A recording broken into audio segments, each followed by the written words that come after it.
السلام عليكم ورحمة الله وبركاته. اجازة من التصوير، اجازة من المونتاج، اجازة من الشغل، اجازة من كله.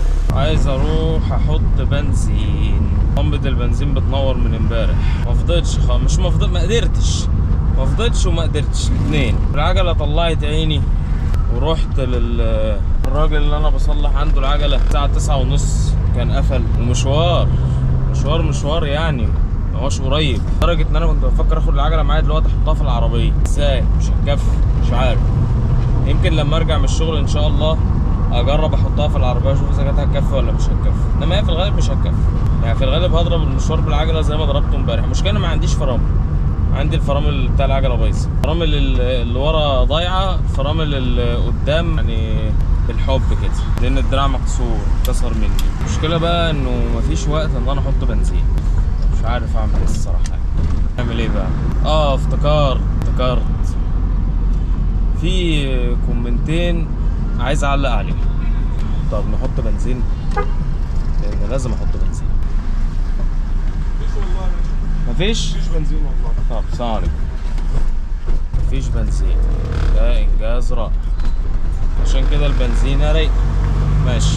كومنتين بقى يا سيدي. الكومنت الاولاني حد بيقول لي انت بتتحرك كتير قدام الكاميرا، اثبت عشان انت خيلتني يعني. طب ما في حاجه سهله جدا يعني، ما دام انا بتحرك كتير قدام الكاميرا وانا خايلي كنت بتتفرجي، سهله ما تتفرجيش، ايه المشكله يعني؟ في حاجات كده يعني. انا بستغرب جدا من الكومنتات اللي هي بتبقى داخله عايزه تغير طبيعه شخصيتها. في ناس كده هم فراكين، ما يعرفش يبقى قاعد كده عامل زي التمثال وهو بيتكلم، لازم يبقى قاعد بيتحرك زي مقدمين البرامج اللي بيقعد يحرك ايده وهو يشوح بايده وهو بيتكلم.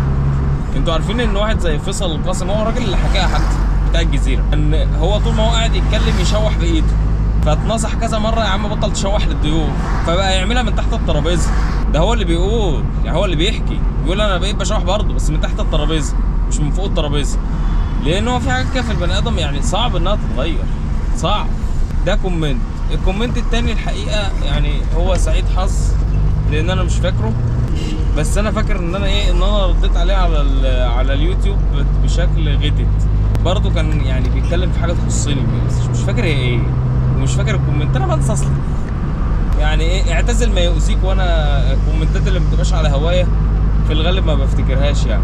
ده هو بس الكومنت بتاع انت بتتحرك كتير ده اللي اللي جه في بالي دلوقتي افتكرته. نزلت امبارح غسلت الكاوتش بتاع العربيه، الكاوتش والفجاوي والحتت دي، كان بقالي كتير قوي ما غسلتهاش برضه، مش فاضي، وما بحبش اودي العربيه مغسله، لان العربيات القديمه دي اصلا عموما يعني يفضل ان انت تغسلها بنفسك. ليه بقى؟ لان في المغسله هو بيستخدم الصاروخ بتاع دفع ميه عالي قوي، فهو في الغالب هيدخل الميه العربيه من جوه، وهيدخل الميه الحتت الميه هترقد فيها، وممكن تعمل لك برومه يعني. في الغالب هيعمل لك مشاكل اكتر ما هو هيفيدك يعني. عشان تنظف العربيه ممكن تعطلها. فلما انا بغسل انا جايب كده خزان 5 لتر بتملاه ميه، وبتبخ الميه بضغط برضه، بس مش بالضغط زي المغسله. الضغط بتاع المغسله ده يفكك العربيه من بعضها، ده مجرد تشبيه مش مجاز، مش حرفيا هيفككها من بعضها، ده مجرد تشبيه. نعمل ايه بقى في حكايه البنزين ديات؟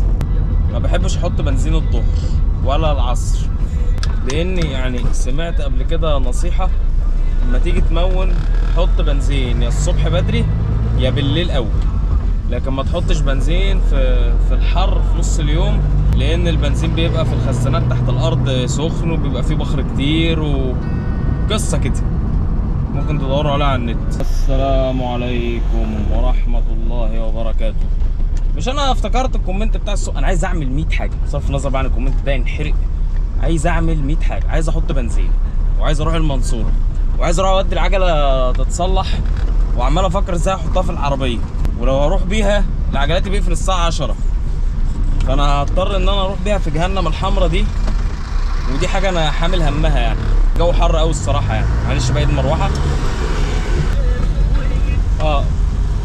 افتكرته تاني الكومنت، كان بيقول لي ايه يا سيدي، كان بيعلق على الفيديو بتاع مواعيد العمل، وبيقول لي انت موظف مش ملتزم ومش مقدر يعني شويه كلام كتير كده. بصرف النظر طبعا ان هو ما يعرفنيش، هو ممكن يعني يستشف من كلامي ان انا عايز الموضوع تسيب بقى واهمال وكده، فدخل هجوم على شخصي مباشره يعني.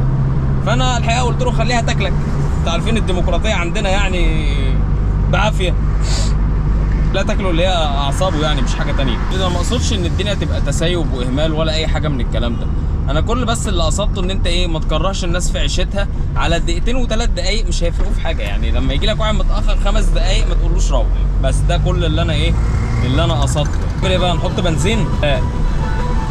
لا نروح نشوف هنعمل ايه. هنروح المنصوره طبعا، لو هروح المنصوره هحط بنزين اجباري على الله، كله على الله. الشارع بتاعي ده ساعات ربنا يبقى هديه والدنيا فيه كويسه، وساعات يبقى ابن مجنون تمشي تلاقي نفسك ما بتمشيش تاتا، وفي جميع الحالات تكاتك وقرف. ده ثابت معاك في اي وضع من الوضعين يعني. الحمد لله على السلامه. نطلع بقى نشوف احنا هنعمل ايه في دنيتنا وهنعمل ايه في حكايه العجله دي. الموضوع بتاع العجله ده مضايقني قوي، مش قوي يعني، نص نص، اصل ان هو هيصرف فلوس كتير، ان العجل دلوقتي اصلا غالي مش رخيص، قطع الغيار ما هياش رخيصه برضه، وانا عايز الفرامل اللي قدام مش مظبوطه، الدراع مكسور، ففي الغالب الكتله كلها بتتغير، والفرامل اللي ورا برضو باظت الحمد لله، هي اللي انا كنت بعتمد عليها. عندي الجنزير بينط كده في نقله من النقلات، فممكن يبقى فيه ترس مكسور، سنه يعني مكسوره، او الجنزير بقى ذات نفسه عايز يتغير. حاجات كتير وكلها حاجات هصرف فيها فلوس. استنى على الشاب اللي توكلنا على الله. باي باي. شايفين كوتشي الجديد من الحاجات اللي بتحسن المزاج، صح مش كده؟